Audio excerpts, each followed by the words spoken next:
Hi, welcome everyone. My name is Glenda Dawson. This is LD. We're from Glenda's Dragon's Den. And you can find us every Wednesday night at 9 p.m. Eastern at the Glenda's Magical Creations channel on the Conscious Awakening Network. We are located on Roku TV, Apple TV, Amazon Fire TV, and a few other streaming platforms such as YouTube, Spotify, Facebook. Um, so you could basically find us. And if you missed the shows will be in those platforms so you can watch us later. So tonight we have a phenomenal, wonderful, the very well known Madam X. She is a European American high priestess, a teacher, a writer, and just so much more that I'm just going to let her tell us, everyone, what she's all about. Madam X, how are you today? I'm well, thank you. Thank you for having me here. Oh, thank you. Thank you for being had. Oh no, that doesn't sound very good. Well, it all depends, it's all perspective. But we've actually met in person. Right. Yes, So, yes, we have. It's really nice to have you here on our show. And Well, I really admire what you're doing. Your guests are fantastic and very broadening for the consciousness to hear to the different perspectives and their different internal purposes, their awakening, their journeys. It's been fantastic. So thank you. Oh, thank you for being part of it. Well, we met you at your venue in Jersey City. No, Newark. Newark. That's correct. In Newark. That's because I'm not a Jersey girl. I am. Thank you. Yes. I mean, it's right by the arena there, so anyone who knows Jersey, which I do not, would know it's Newark. But your venue in Newark, what is it you want people to know about you, your venue? How do you want to be understood or perceived? The Iron Garden is town green for different individuals to join, participate, share their art, their passion. It is primarily a vampire court offering pagan programming with a focus on performance art and self-expression. We feature authors. We have book signings. We try to have a featured book every month. And we also feature visual artists as well as artisans, different types of merchants. We have spiritual advisors that can offer a variety of readings, whether it's psychic readings or healing or massage or tarot, palmistry, etc. And we also have teachers who come in and talk to us. We generally begin the night with what we call a conclave, which is really a group discussion where everyone shares a little bit about different topics. And then we continue the evening with a presenter. And generally that's usually a teacher from the community who comes to meet us and invite us to get to know them. And then at the end of the night, what we do is we have a ceremony, a magical demonstration, or some kind of a spiritually inspired performance art piece.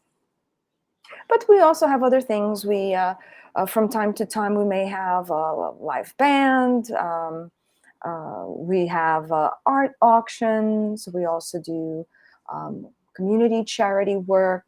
Sometimes it's a human charity. Other times it's an animal charity. So it really depends what the group wants to do. Well, you actually had Glenda as a keynote speaker for one of these events. Am I right? Mhm. That's And correct. what did you speak on, Glenda? That was a while back. No, you put me on the spot here.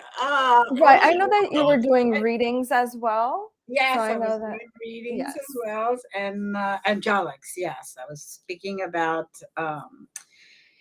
a perspective on angelics that everyone thinks it's just one way, but it could be many different things. So Absolutely. And I really appreciate your perspective that night because um, I like to broaden horizons. And sometimes I think when people say, well, it's A, this is the way it is, and there's no other avenues, no other options. So after speaking with you on the topic, I realized that you are going to express a more open approach to it. So I thought that was fantastic. Well, And that's what we try to do with the Iron Garden, is open it up to different perspectives and different viewpoints. and we all are looking to coexist together, are we not? right. Absolutely. So there was a certain point at which we were escorted out. I presume that's when the ritual and the demonstrations took place. Am I recalling that correctly? There's a certain time at which it's a members only club. No, not at all. Oh, Okay. okay. Well, once again, Yeah. At 11 o'clock, at 11 o'clock, our private section becomes public. Right. So we generally clear the tables and chairs, and it opens up to a dance floor. So Okay. perhaps that's what you were referring to. Right. Right. Okay. No, it's the contrary. It's no longer a private space for just the Iron Garden, but it becomes a more public space for everyone who wants to come and dance to 80s alternative music. And therein lies my confusion. So we were basically being cleared out for the dance floor. That's correct. Great. Well, I'm glad that we came to that understanding. So with We don't ask anyone to leave per se. We just ask to leave that room. The venue QXT's is a fantastic venue. Has a huge ground floor dance floor and a huge bar upstairs. And then when you go down to the basement where we have our more private gathering, we have 2 rooms and a hallway, so that we can offer a variety of different things in the different rooms. And that works out very nicely. But the one room where we actually have the presentations and we have the tables and the altar, the microphone with the lectern, that we need to break down at a certain time so that it opens up into a dance floor. So we don't kick anybody out per se. We just say you have to leave the room so we can fix it up. Right. That's all. Now, broadening perspectives, what is it you would like people to understand about vampires and the Iron Garden that perhaps they may have a misconception of? Well, we do have a website. It's irongarden.org. And I think we give a pretty clear idea of what our purpose is. And basically, we are a New Jersey-based volunteer-run organization. And we welcome individuals that are parts of covens and houses, dens, guilds, and solitaire practitioners who may identify as independents or Ronin. And everyone in the community, regardless if they're pagan or vampires or witches or Therians or other kin, or even just artists and poets and scholars, they're welcome to come and join us. We like to call ourselves the beautiful creatures of the night because it's a nightclub, right? Mhm. And if you're talking about, pagans and lovers of the night, worshippers of the moon, and maybe even occultists, we kind of like the Bram Stoker's terminology of the beautiful creatures of the night. And you even welcome people to come in dress. Oh, yeah, absolutely. We're a safe haven and neutral ground for fun and pleasure and entertainment and creative expression. So we encourage people to dress up. And Mhm. because we are a thematic event, so we always have a little underlying theme, we encourage people to dress up. A lot of us are into costuming. And so it adds to the atmosphere if you dress up. Whether you come with your witch's hat or with your elven ears or, dressed as a vampire with the fangs and the contacts, it's all fun and great. I think it's terrific. Yes, it is. Yes, it is. I personally have loved when I was there, the few times I was there, or we were there, and I saw everybody free to do that, Right. because it's very hard to be in a place where you're dressed one way and everybody else is dressed completely different. So Right. And I'd have to say that everyone does dress pretty different at the Iron Garden, mhm. but we encourage creativity in all aspects. So I'm sure that when you were there for the angelics, I'm sure you saw a few halos and some wings, Yes, right? yes, I Uh, and did. that's fun and beautiful, and we encourage that. Right. and I think it's great that in a society that seems to try and be pushing in one direction, you have a venue where people are comfortable to be accepted as they are and as they choose to present themselves. Exactly, exactly. And I've been part of the vampire community since the late 80s, right? Before then, it was just a pagan community, right? There was no real differentiation with the vampires, right? So the vampires and the witches were kind of all kind of together. Right. Um, but then there was kind of, I guess, a shift, you can say, that compelled the vampires to seek their own community and to really come out um, into the public front rather than being more secretive about their identity. Right. Um, um, and that's something that we've always tried to encourage. You don't have to be the same. You can be different. You can be unusual. You can manifest yourself with your own creative um, persona, Mhm. and your own expression of what spirituality is or lack thereof, right? Not all vampires are spiritual individuals, but those that are welcome to express themselves in the way that they see fit. And so I felt, and I've been hosting creative events since, I guess you can say since the 80s. And I always feel that there is an internal calling for me to create these spaces where individuals can express themselves in a variety of ways. Uh, Sometimes I feel like I'm the hollow bone, so to speak.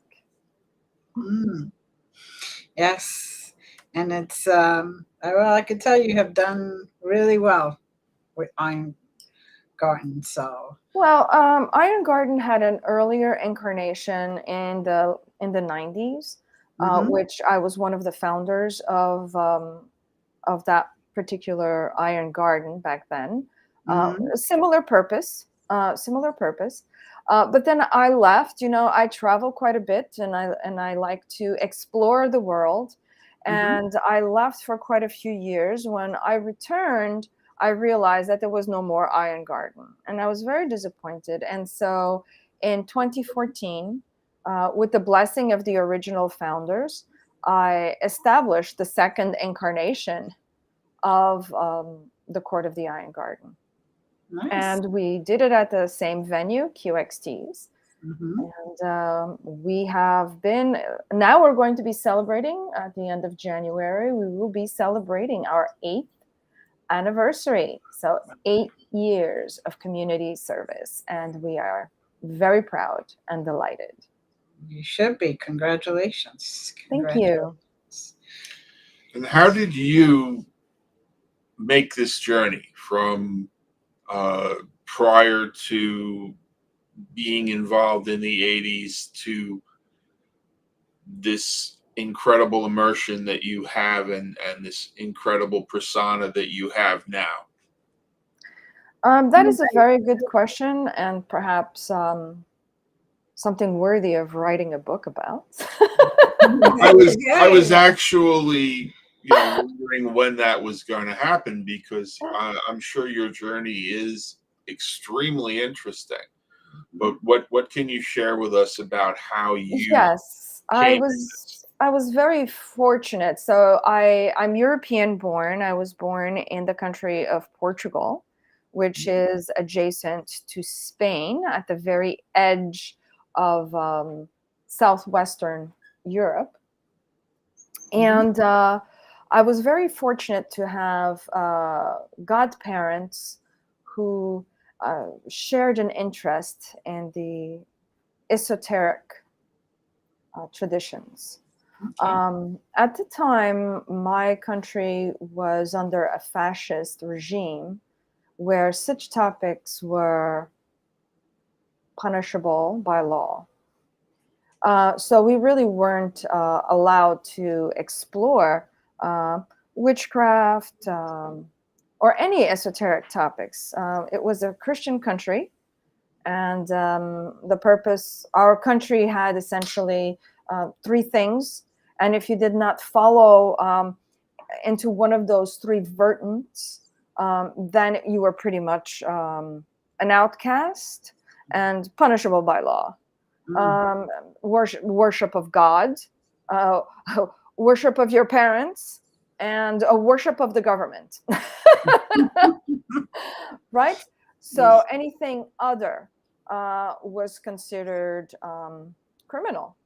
And many individuals were caught with illicit, prohibited, banned books, and they were thrown in jail. So this is the kind of mindset that I grew up with. So as you can imagine, anything that comes into, the banning of books or that interferes with our freedoms and our liberties, I'm very much against. And my godparents were rebels, and they had an extensive library on all sorts of things, including these forbidden subjects. And I, of course, found those books as a child, and I loved it. Everything from natural healing to astrology to, the unseen realms, etc. So that was my first interest. But I certainly did not consider myself a vampire until I would have to say maybe 97.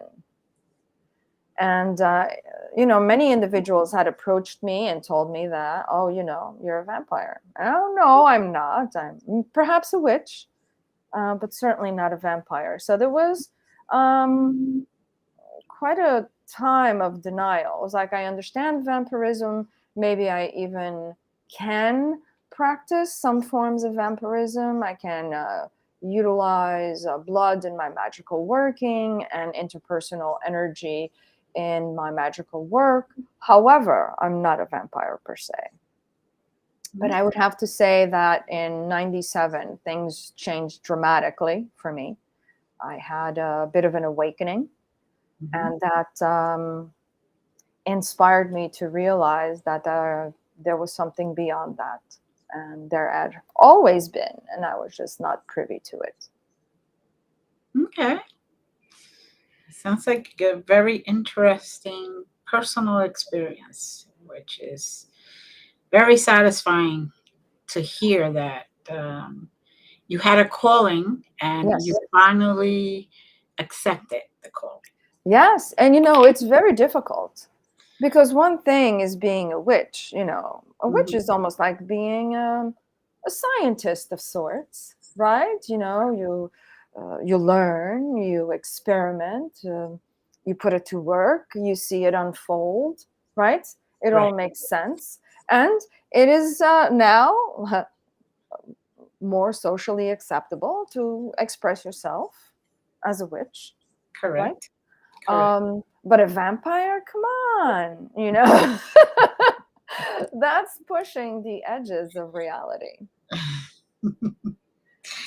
Well, Well, I'm not sure if it's pushing the edges of reality. I think it's perhaps pushing the social mores that are dogmatically oppressive.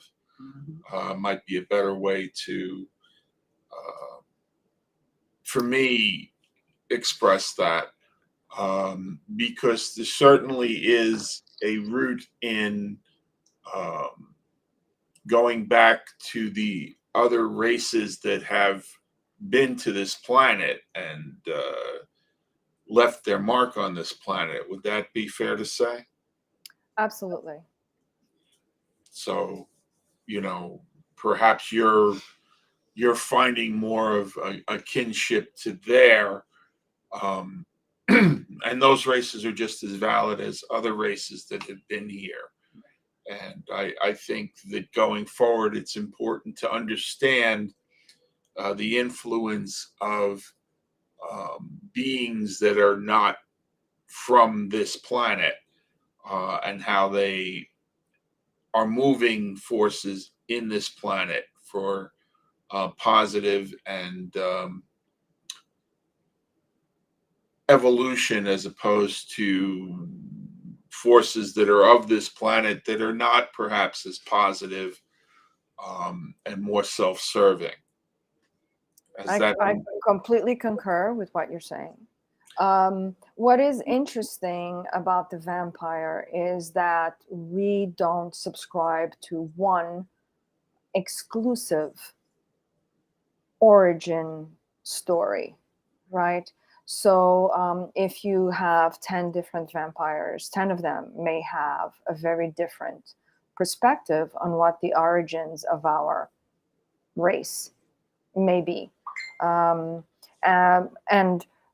you are almost alluding to aliens, and that is definitely a possibility. Many vampires feel that our origins come from the Anunnaki.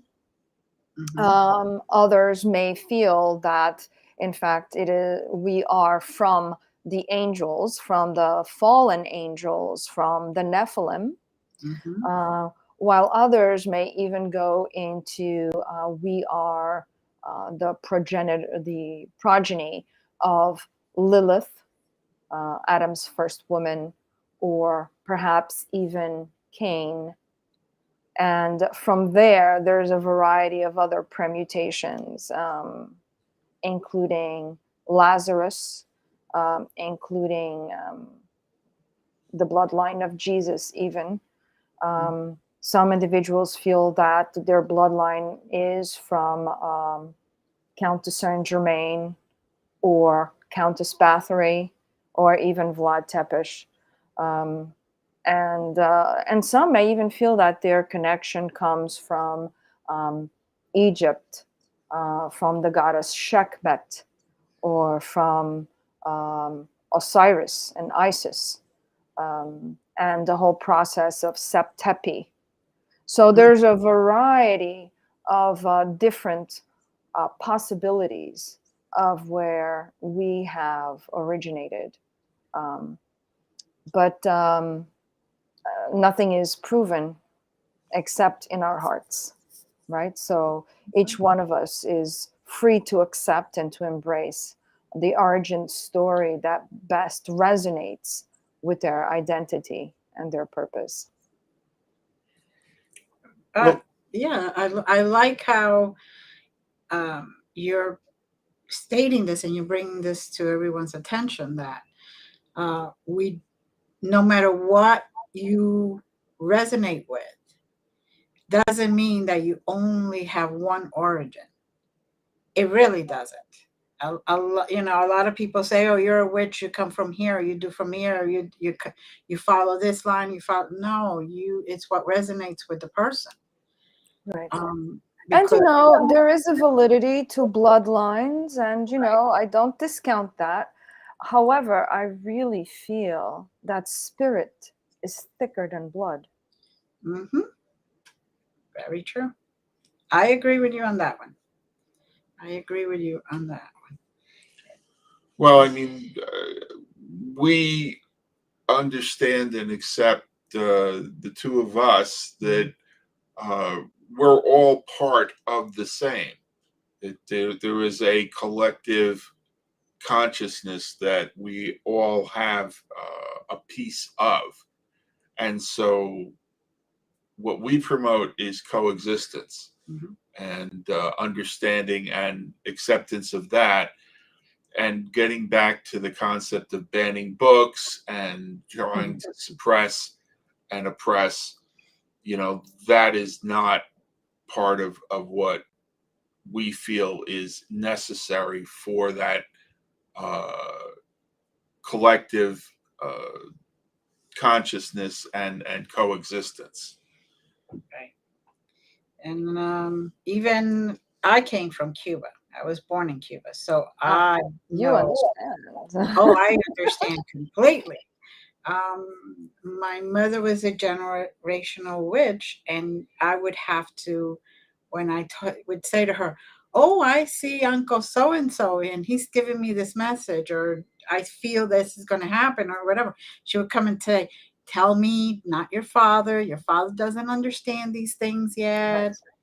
It wasn't until much later in his life that he opened up, he evolved, and realized that we were all one, and there were different dimensions, different existence at the same time, different ways of being without having one better than the other one.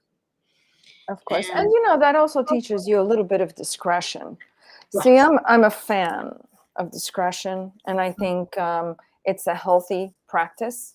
I think there's a lot of merit and courage and bravery that's involved with, coming out of the coffin, so to speak, and telling the world, yes, I'm a vampire, right? But at the same time, I always advise discretion.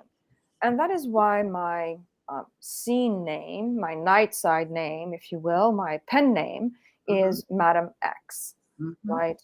It is a name that I adopted back in the 90s as I became more public about my personal identity. Right. And I think that's important because we all have dayside lives, responsibilities, and connections that don't necessarily need to be privy to the type of work that we do on a spiritual and even community level. Very Now, vampires are by nature solitaire, right? And perhaps that's one of the reasons for it. You kind of have to step back and step away from people because of who we are and how we are perceived as these dangerous individuals. Mhm. However, there comes a time, and for at least some of us like myself, that we are drawn to bring community together. And if we are, then we have to be very cautious in how that's going to affect our career and our other interpersonal relationships and our life as we have built it. So discretion is one of the things that is right up there. Definitely. Today you can say, "Oh, I'm a witch." People say, "Oh, you're Wiccan." Wiccan is a religion, right? But there is no vampire religion per se, at least not yet, right? Mhm. So it is not something that we can easily explain. And because of the different permutations of what vampirism is and what a vampire can be, it becomes complicated to explain that to, our boss in in global finance or something like that, right? Yes. Well, I was a paralegal, so it was extremely hard for me too. Because back then, it isn't as widespread as it is now. But even then, even now, you still have states that you have and areas you have to be very careful. Of course. And so I agree with you. Sometimes, discretion uh, is the best avenue. Absolutely. And not all witches identify as attached to Wicca. Right. There are Correct. Of Right. course. other permutations, other spiritualities, and then there are also solitaire witches as well. So, the idea of dangerous, people can be dangerous through ignorance. I feel more so than through education and understanding. So that's been my experience anyway. I agree. I agree. Exactly with what you're saying. I think fear is a very dangerous thing, both for yourself and for those that you're afraid of, because it can lead to violence, really. Mhm. And But at the same time, I would also say that a little knowledge is a dangerous thing, Mm, right? So I always advocate mentorship. mm, And sometimes, we feel, oh, you know it all, or you can learn it by yourself, or you're fend for yourself, etc. But mentorship is very important. Education is very important, whether you're a witch or a vampire or an elf, fae, mhm. therian, right? Yes. I think that mentorship is very important. And that's kind of what I do with my International Coven, House of the Dreaming, is that we offer mentorship. Nice. And with the Iron Garden, similarly, I mean, individuals, seekers, attend the Iron Garden looking for teachers, looking for mentors. Where can I go to learn more about crystals? Where can I go to learn more about angelics? Where can I go to learn more about vampires? And what are these Therian people, right? Right. Um, so when we have different topics, we expose our membership and our guests to different teachers who can potentially become their mentors. Mhm. Very good. and bloodlines as well. I believe you've got connections to Spain. So I got connections to Spain. I have connection to Portugal, and I have connection to Romania. Oh, fantastic. Have you Yes. been to Romania in this lifetime? No, not in this lifetime. Oh, it's fabulous. I have. Of course, I have. Yes, it was wonderful. I spent some time in Romania, and my only regret is that I did not speak Romanian better. Mm. Um, I am quite a bit of a polyglot, and I do very well with the Romance languages. I speak a few of them, which really means I can misspell in several languages. Um, and Romanian seemed so close, so close, and yet I had such a hard time understanding it. I could probably read a good amount of it, Right. but expressing myself and understanding, it was difficult. So that was my only regret when I was in Romania. But I really enjoyed the culture, the architecture, the art, um, the people. Mhm. Very, very warm. Very. I felt like I was part of them, Right. and it was just fantastic. And of course, the wine, Romanian wine, and of course, the history, the lore. It was a fantastic experience. I would definitely like to go back. That's one trip I would like to take at some point. Of course, Hopefully, particularly if hopefully, you have roots there, you yes. definitely should. Hopefully in this lifetime, but if Terrific. not, the next one. It's okay. I'm Um, generally in Europe during the summer. So if you're ever compelled to mhm. come to Europe during the summer, let me know and we'll do a little jaunt over to Romania. Okay, perfect. Loved it. Thank you. Um, so tell us about the coven. Tell us a House of little the more. Dreaming. Yes. Um, we established House of the Dreaming in the year 2000. And we currently have members not just in the United States, but also in Europe. Mhm. Our two most recent members are in New Jersey, but we have members in Virginia, in Texas, in Florida, um, in Idaho, Georgia. We have members in the UK, in Germany, um, and we also have some individuals that are affiliated with the house. They're not full members per se, but they're affiliated with the house in Portugal, in Greece, etc. So while we're a tight knit group, Mhm. we're about 12 at this point. The house itself is a larger. It's comprised of other individuals that are either honorary members or they're black swans, what we consider black swans.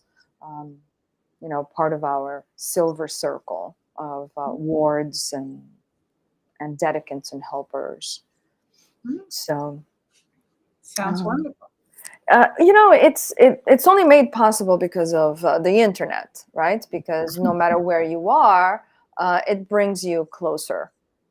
Um, and we are a collective of individuals that believe in dreams, and not just the dreams of that you have at night when you go to sleep, Mhm. but also manifesting our dreams, our aspirations.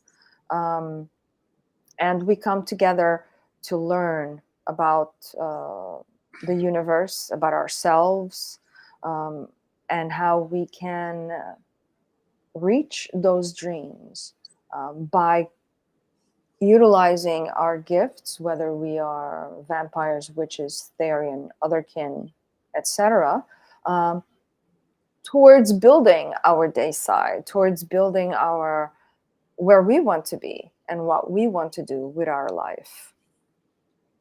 So we Very try to make those dreams a reality, and that's why we have come together. Well, my perspective, I have a fairly extensive love affair with being a mental health advocate Mm-hmm. and helping people that are trying to find their footing in mental health. But for myself, the challenge I had in my education in psychology is that every school of psychology has its concept of what mental health is.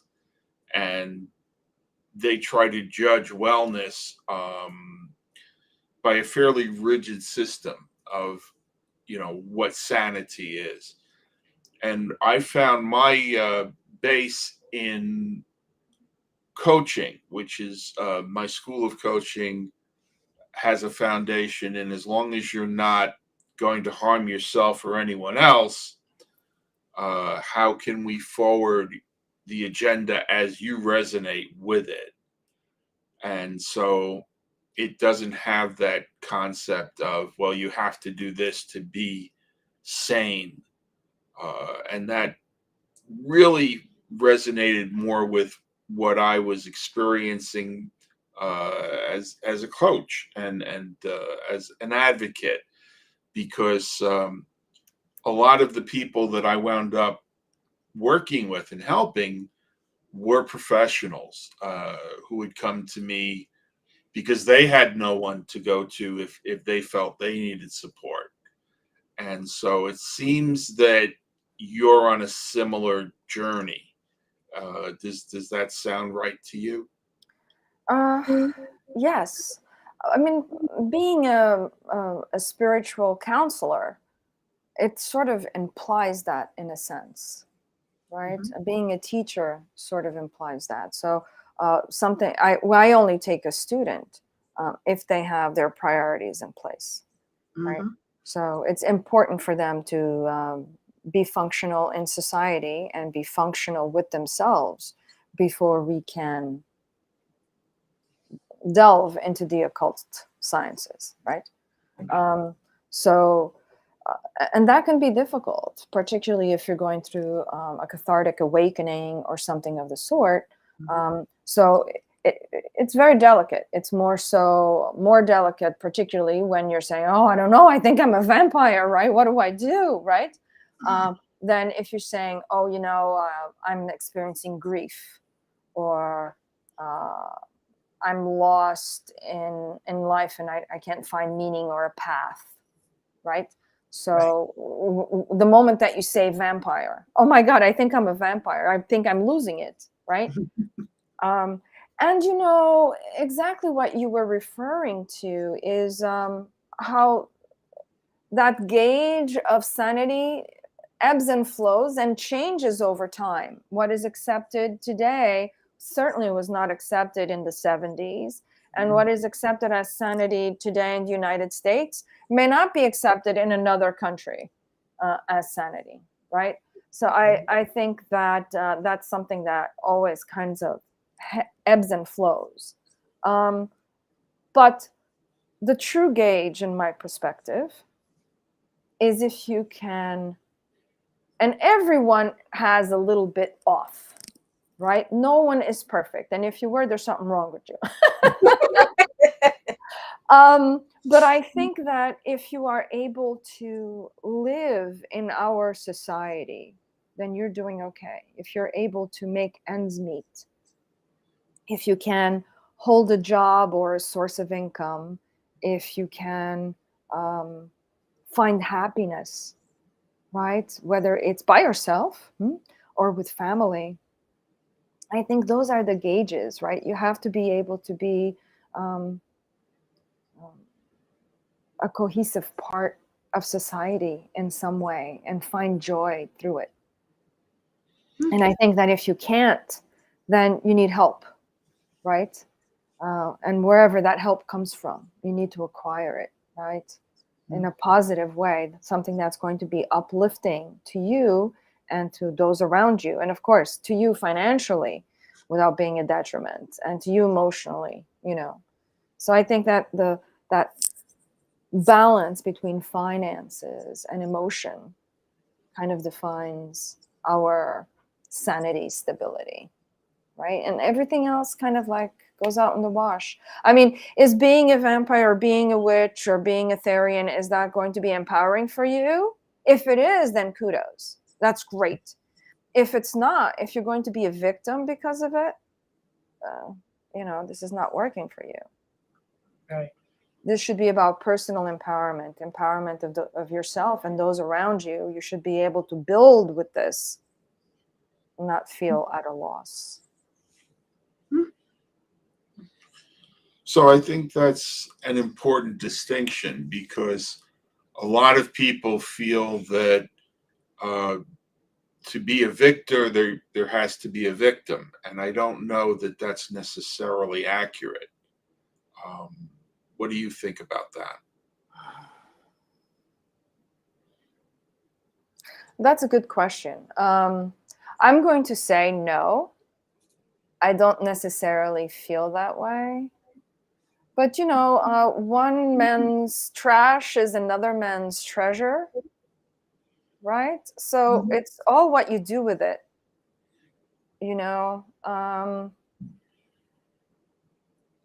And I think it's important that we find pleasure and empowerment with whatever it is that we do and whatever it is that we do in life and the choices that we make. Well, it appears to me that society is at this point attempting to move in a direction where one person has to succeed at the expense of another. And I think that going back to the misunderstandings of every spiritual practice, that's a concern that people have when they hear the concept of being a vampire. And I don't know that that's necessarily important to your practice. Right, because vampires are equated with being predators. Exactly. Right. So there is that kind of, oh, if you're a vampire, you're going to feed on me, you're going to steal my energy, you are going to use me. And that's what makes vampires dangerous. Now, I would love to say that that's not true. But unfortunately, you will find predators everywhere. Mm-hmm. And not just in the vampire community. You'll find them in the bowling league. Right? So you don't necessarily have to be night kind to be a dangerous predator. Now, just like most witches, just don't piss us off and you'll be fine.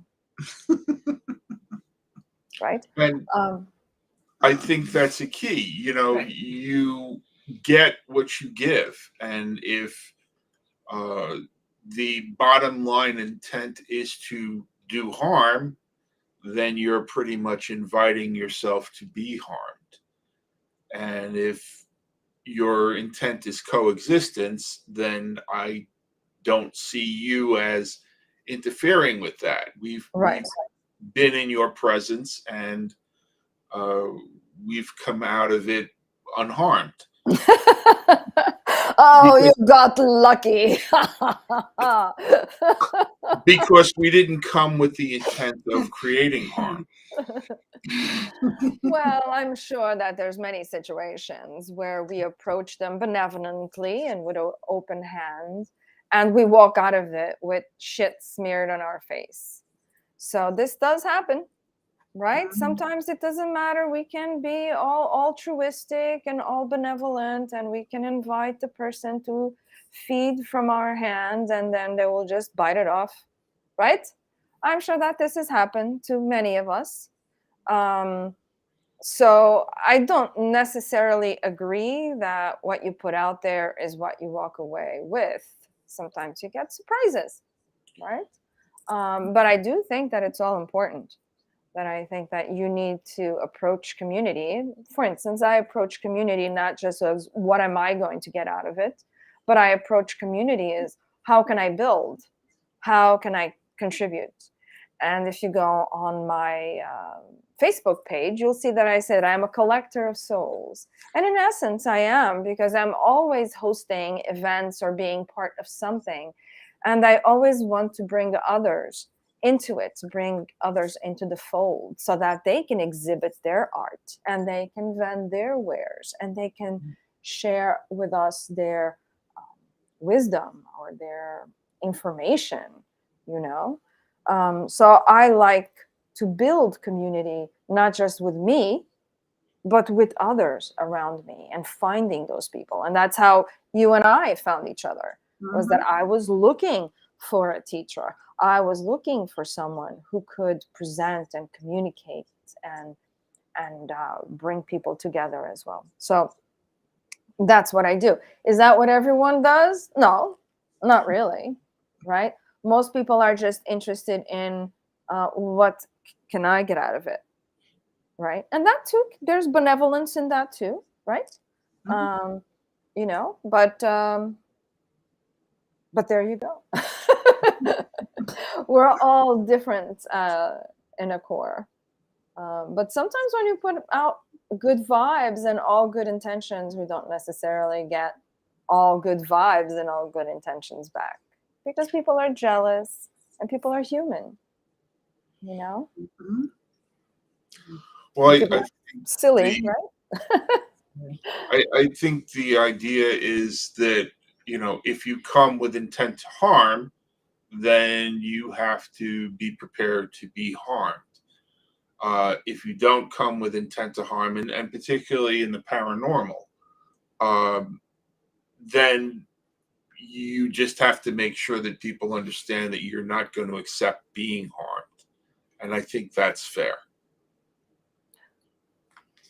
Yes, that is fair. The universe is not fair.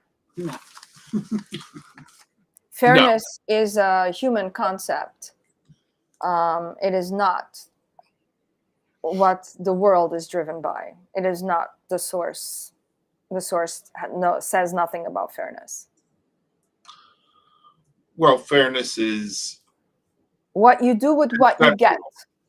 Right. Is how you prove your mettle. Regardless if it is fair or unfair. Regardless if you are dealing with abundance or otherwise. It is how you play your cards. You must be wise. And that is how you prove your mettle. And sometimes I believe that the individuals who approach with malice get away with it. So be prepared for individuals to be about, and I'm not just referring to the vampire community. Goodness, I've worked in corporate finance. But individuals will come into our path with malicious intent.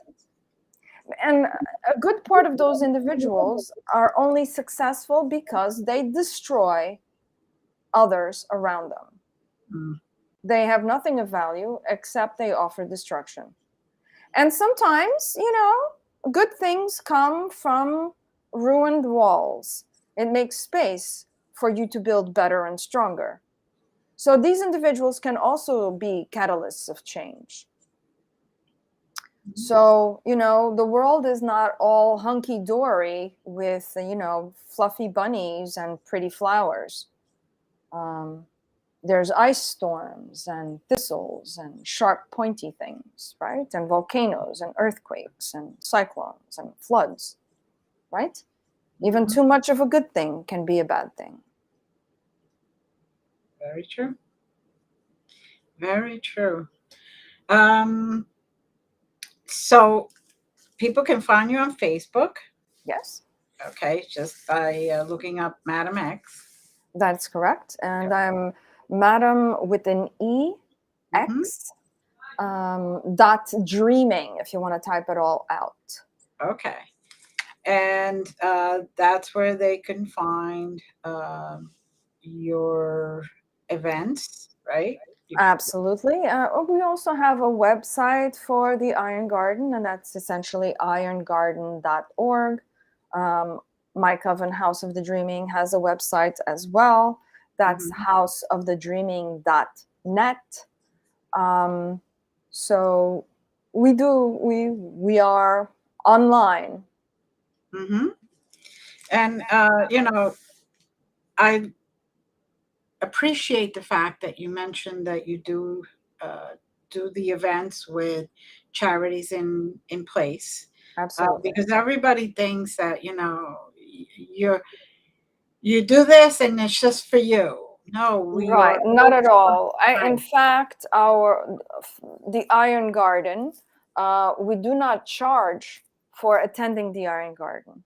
The venue does have door admission, and sometimes it's 10, sometimes it's 20, depending. It has been 10 it really depends on the event, but generally it's $10 at the door. But that money does not come to the Iron Garden. That money goes directly to the venue. And we are a volunteer-run organization. No one gets paid. And we offer the vending opportunities, exhibiting opportunities, teaching opportunities, etc., for free. We don't charge our merchants. Okay, so this is not about money. This is about building community. Exactly. And the wonderful thing about our event, you can really essentially call it a pagan event because we do have pagan ceremony, right?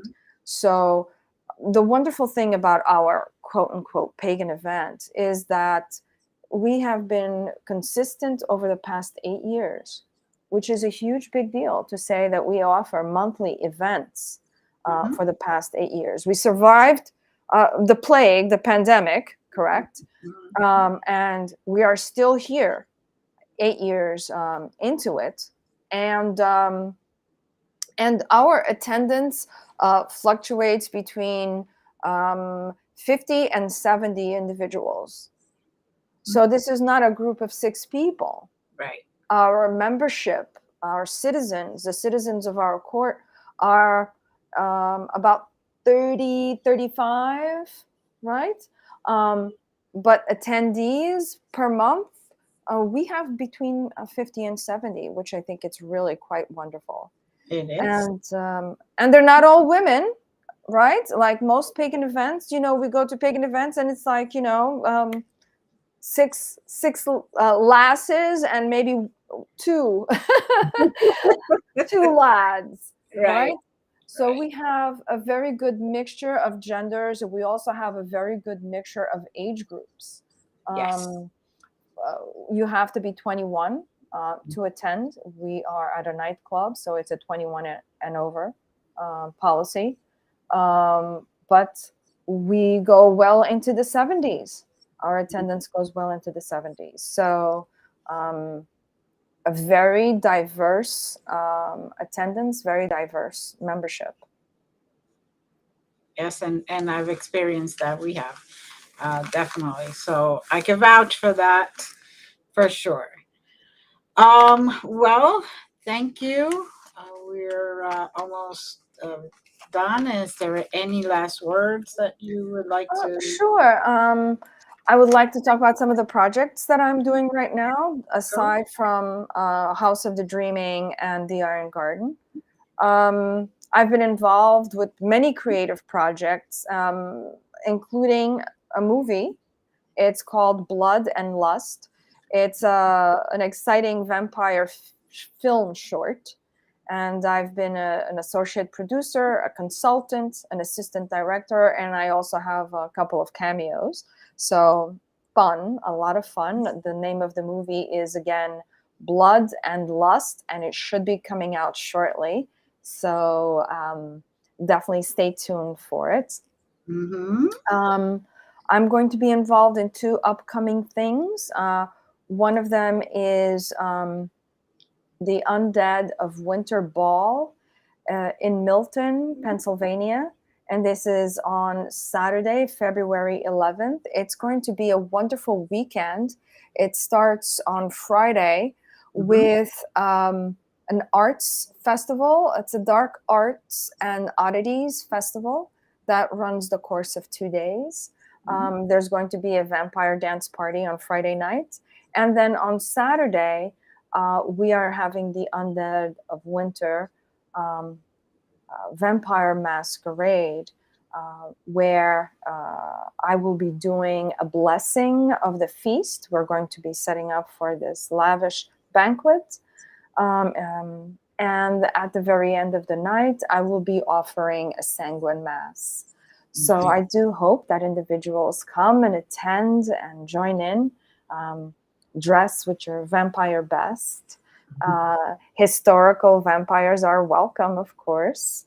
And that should be a lot of fun. That's also my birthday weekend, so I'm very, very excited about it. Happy birthday. And this is going to be at the Shoe Factory. So you've probably heard of the place. It's beautiful. Yes. Beautiful location. I'm also going to be offering at least one presentation on the topic of modern day living vampires at a New Jersey event called the Dark Force Fest. It's a 3-day dark alternative music and culture festival.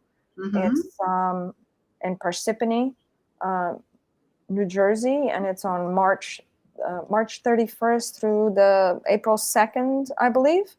Okay.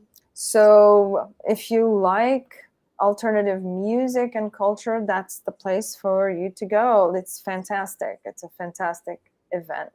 It sounds like another wonderful weekend there. And before all of that, we are celebrating the 8th year anniversary of the Iron Garden on January 27th at QXT's. Mhm. So that will be fun. And those are the 3 things I have upcoming. In Newark. In Newark. In Newark. That's correct. QXT's is in Newark, New Jersey, right by the Prudential Center. Yes. Correct. Well, we'd like to thank you. It was great having you here. Very nice that you brought a different perspective. It shows people that we're all basically the same, and we're just striving to be our better self. And to help others around us as well. Exactly. Now, next week we have Chip Reithenthal. He is an author, a big personality in the paranormal. He reads tarot. And so we're looking forward to that. That will be next Wednesday, the 28th, at 9 p.m. So Eastern. So see you there. Thank you very much, everyone. Bye. Thank you, Madam X. Thank you, Glenda. Have a wonderful evening. You as well. Look forward to seeing you in the future. Likewise.